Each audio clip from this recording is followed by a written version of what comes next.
Bismillahirrahmanirrahim. Assalamualaikum warahmatullahi wabarakatuh. Innal hamdalillah wassalatu wassalamu ala Rasulillah wa ala alihi wa ashabihi wa mawalah. Wala haula wala quwata illa billah. Amma ba'd. Para pecinta ilmu dimanapun Anda berada, jumpa lagi di kajian Kitab Ta'lim Al-Muta'allim, pengajaran bagi para penuntut ilmu, yaitu kitab tentang adab dalam kita menuntut ilmu yang dikarang oleh seorang ulama, Syekh Az-Zarnuji. Pada kesempatan kali ini kita akan melanjutkan kajian kitab ini pada masalah niat dalam belajar. Faslun fin niyati fi halit ta'allumi, yaitu pasal tentang niat ketika kita belajar. Allahumma allimna ma yanfa'una wanfa'na ma 'allamtana wa zidna ilma innaka antal alimul hakim. Mudah-mudahan kita semua diajari oleh Allah Subhanahu wa taala ilmu, dan Allah Subhanahu wa taala memberikan kemanfaatan atas ilmu yang diajarkan kepada kita semua, dan kita senantiasa diberi tambahan ilmu. Baik, kita mulai. Faslun fin niyati fi halit ta'allumi, pasal tentang niat ketika belajar.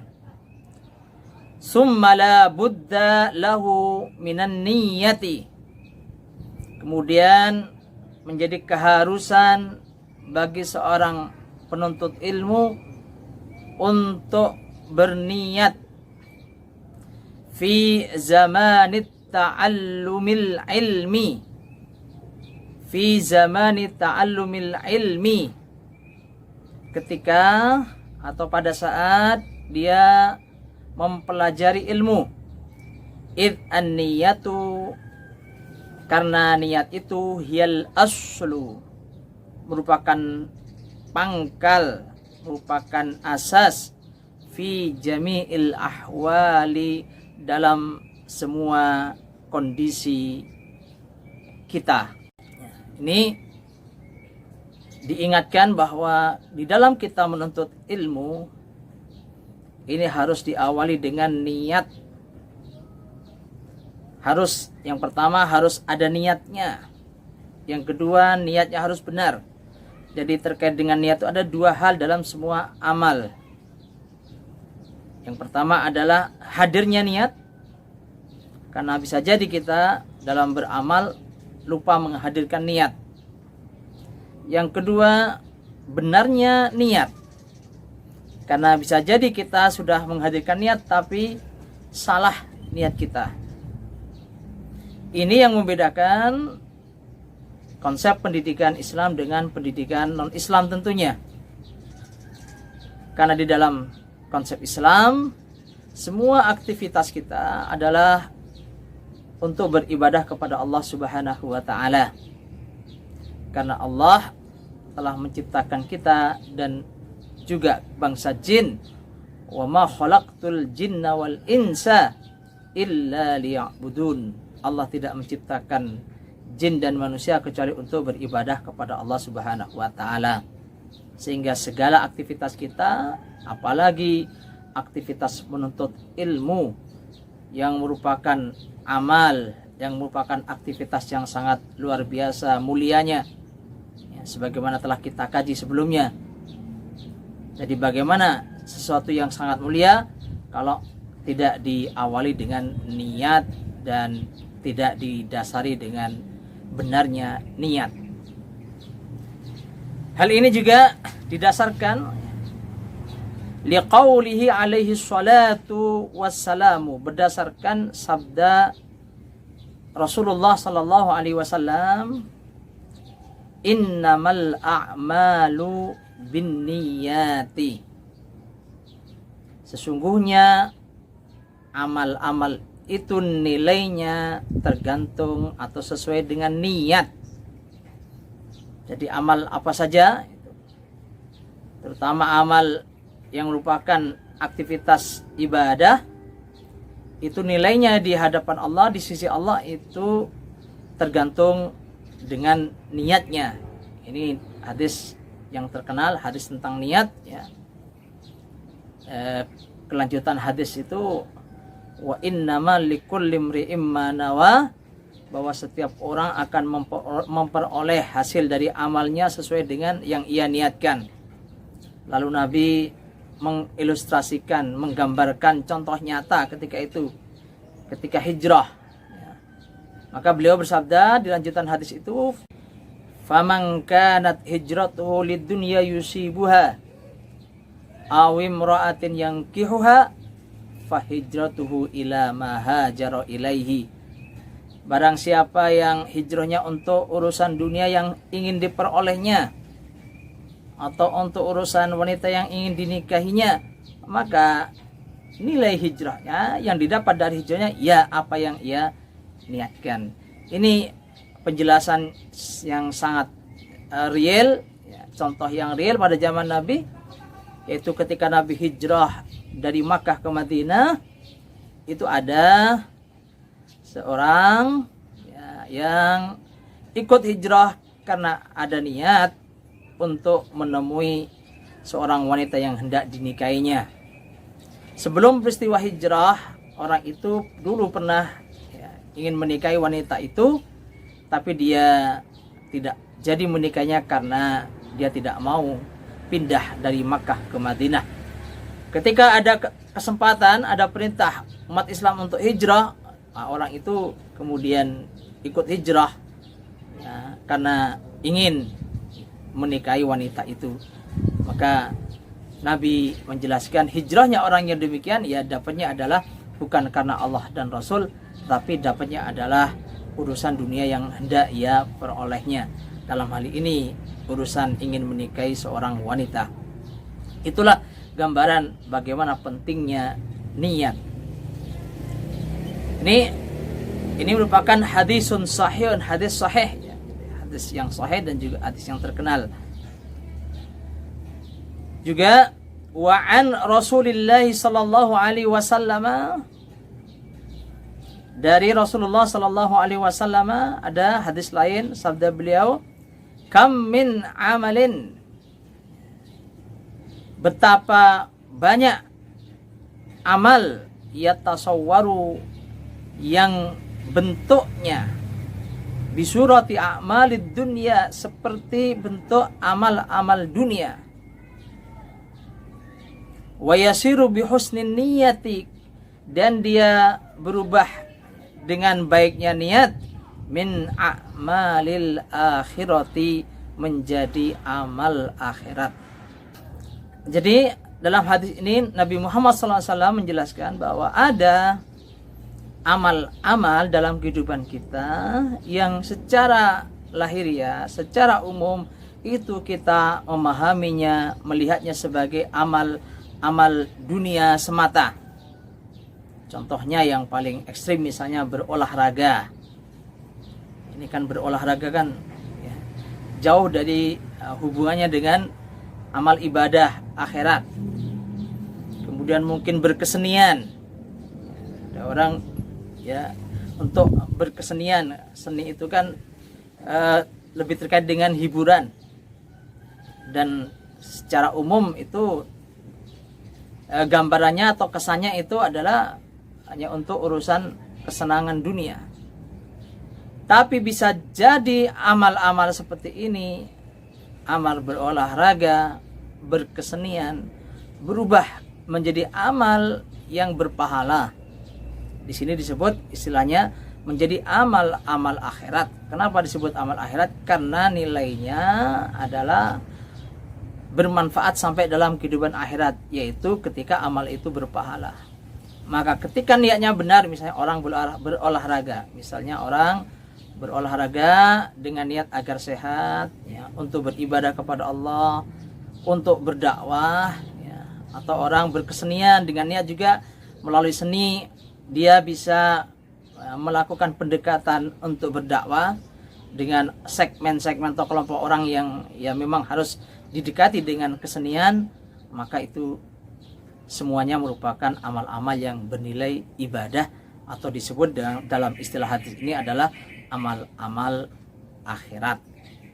Sebaliknya, wa kam min amalin, betapa banyak amal yatasawwaru bi surati a'malil akhirati, yang bentuknya merupakan amal-amal akhirat. Summa yasiru min a'malid dunya, kemudian amal-amal itu menjadi amal dunia belaka, bisu niyati, karena buruknya niat. Salat kita misalnya, puasa kita misalnya, termasuk ini ta'allum kita, belajar kita.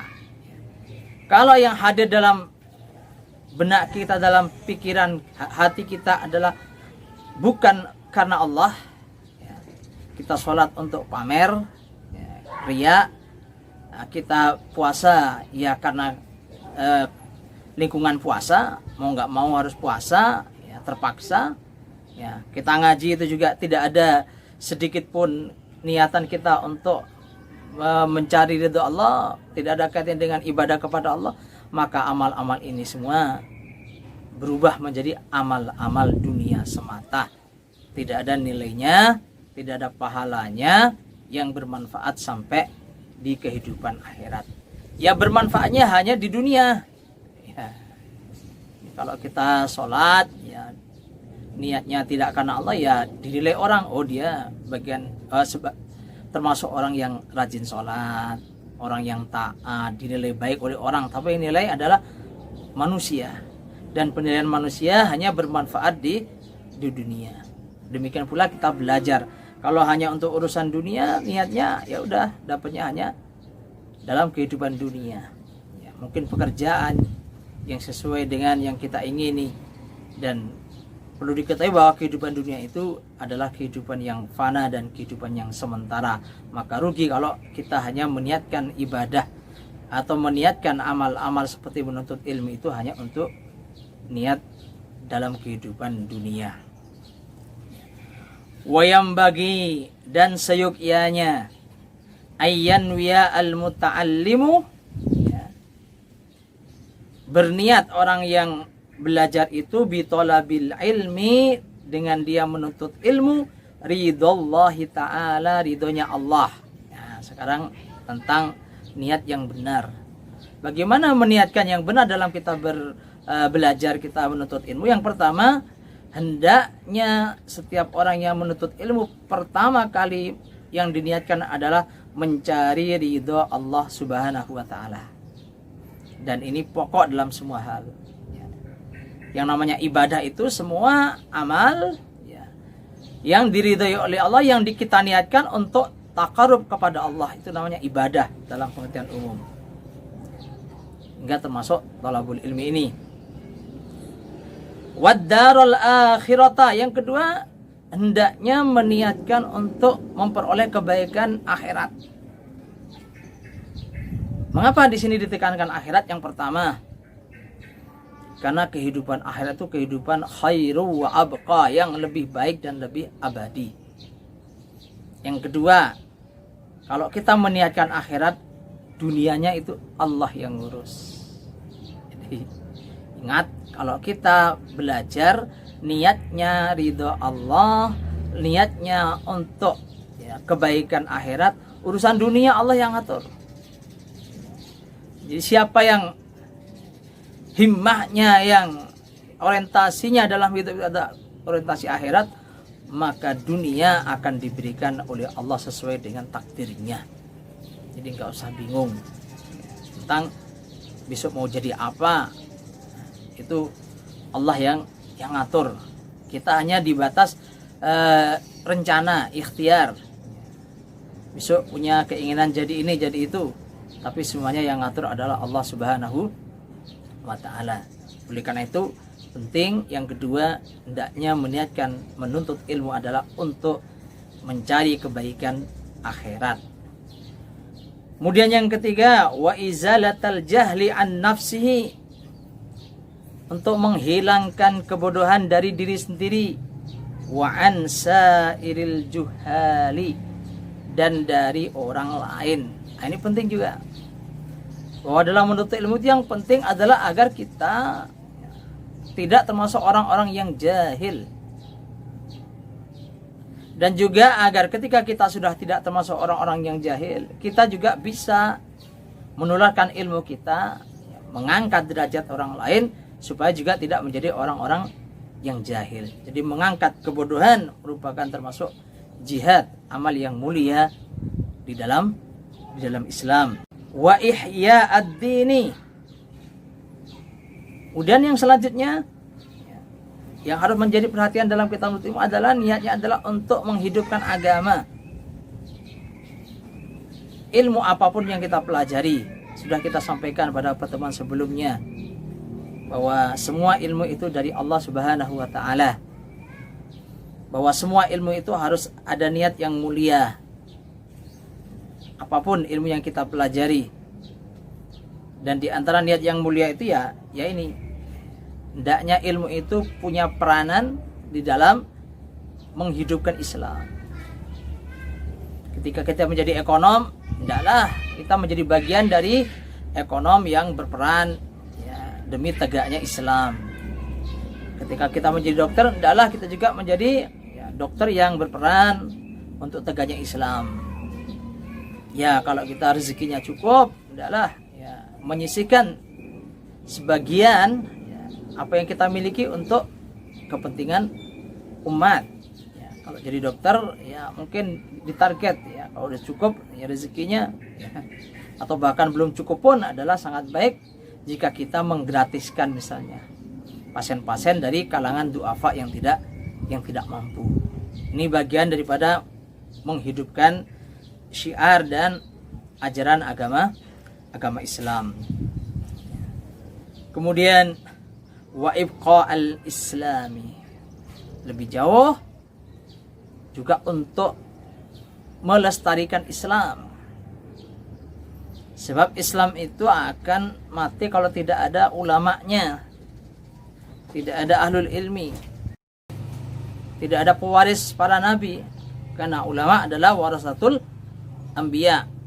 Maka setiap kita yang menuntut ilmu punya cita-cita menjadi orang yang berperan tegaknya agama Islam di bumi Allah Subhanahu wa taala hingga akhir zaman. Fa inna baqa'al islami, tegaskan di sini, karena sesungguhnya baqa'al Islam, tetapnya Islam, lestarinya Islam, bil ilmi, disebabkan adanya ilmu. Kita mengetahui dalam sejarah bagaimana musuh Islam itu paham menghancurkan peradaban Islam di Baghdad dengan apa? Dengan menyerang sumber ilmunya, yaitu perpustakaan. Jadi warisan Islam itu banyak yang dibakar, sehingga diibaratkan sungai di Baghdad itu berubah menjadi hitam karena dibakarnya kitab-kitab dari tinta para ulama. Dan itu berhasil. Setelah itu Islam mundur karena kekuatan Islam itu dilemahkan dari jantungnya, yaitu kekuatan ilmu. Wala yasihu az-zuhdu wat taqwa, dan tidak sah, tidak benar kezuhudan dan ketakwaan ma'al jahli, kalau manusia itu bodoh tanpa ilmu.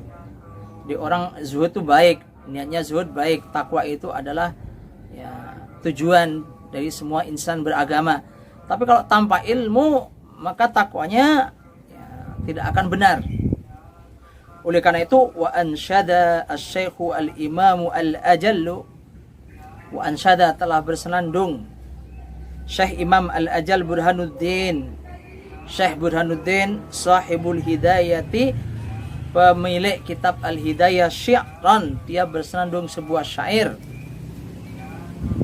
li ba'dihim, kepada orang lain. Apa syair beliau?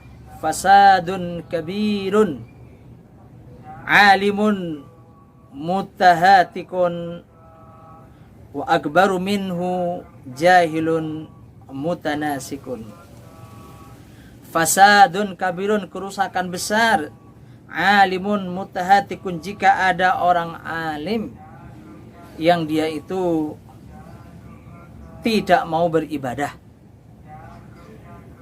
Jadi kalau ada orang alim, ahlul ilmi, ilmunya banyak, apalagi ilmu agama, tapi kok dia ibadahnya tidak menjadi contoh, ini menjadi kerusakan di tengah umat.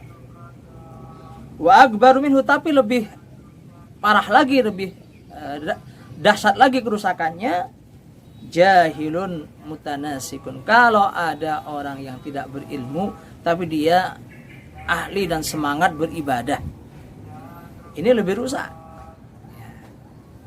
Karena ibadahnya tanpa ilmu. Dan sering justru orang-orang yang ahli ibadah itu yang sering menjadi rujukan. Jadi kalau yang tadi ahlul ilmi dia itu tidak beribadah, ini rusaknya orang tidak akan mengikuti fatwanya. Tapi kalau ini orang yang ahli ibadah tapi tidak berilmu, orang akan mengikuti tata cara dia beribadah karena dianggap orang soleh, orang yang patut diikuti. Maka menjadi kerusakan besar. Huma fitnatun, kedua-duanya merupakan fitnah, ujian fil alamina, di dalam kehidupan, azimatun, yang sangat besar, liman bihima, bagi orang yang dengan keduanya, fi dinihi, dalam urusan agamanya, yatamassaku, berpegang teguh. Jadi kalau kita dalam beragama berpegang teguh pada atau berpanutan pada dua orang ini, nah ini menjadi fitnah. Satu, berpanutan pada orang ahlul ilmi tapi dia tidak beribadah, malas beribadah. Yang kedua, berpegang atau berpanutan kepada orang yang tidak punya ilmu tapi dia semangat untuk beribadah. Dua-duanya menjadi fitnah, menjadi ujian. Oleh karena itu diingatkan pentingnya ilmu dan juga pentingnya beramal. Wayanwiya bihi, dan berikutnya ketika kita menuntut ilmu, hendaknya orang yang menuntut ilmu itu meniatkan dengan menuntut ilmu itu asyukra, mensyukuri ala ni'matil akli, atas kenikmatan akal, wasihhatal badani, dan sehatnya badan. Jadi Allah Subhanahu wa taala kadang memberi kepada hamba-hambanya ya akal pikiran yang berbeda. Ada orang yang diberi akalnya tidak sempurna. Ada pula orang yang akalnya sempurna tapi fisiknya tidak mendukung. Dikenal dengan istilah disabilitas. Meskipun demikian juga masih banyak orang-orang yang disabilitas saja ya, dia mensyukuri itu dan mengoptimalkan kemampuannya, bahkan kadang ya, dalam belajar menuntut ilmu lebih berhasil daripada orang yang normal. Nah, oleh karena itu kita yang normal mestinya malu. Mestinya kita lebih bersyukur kepada Allah Subhanahu wa taala agar nikmat yang diberikan kepada kita berupa akal yang sehat, badan yang sehat itu dapat bermanfaat dan kita mensyukurinya, dan dengan bersyukur Allah Subhanahu wa taala menambahi nikmat-nikmatnya kepada kita semua. Sampai jumpa di kajian kitab Ta'lim Al-Muta'allim pada pertemuan yang akan datang. Aqulu qouli hadza astaghfirullah li wa lakum innahu huwal ghafurur rahim. Wassalamu alaikum warahmatullahi wabarakatuh.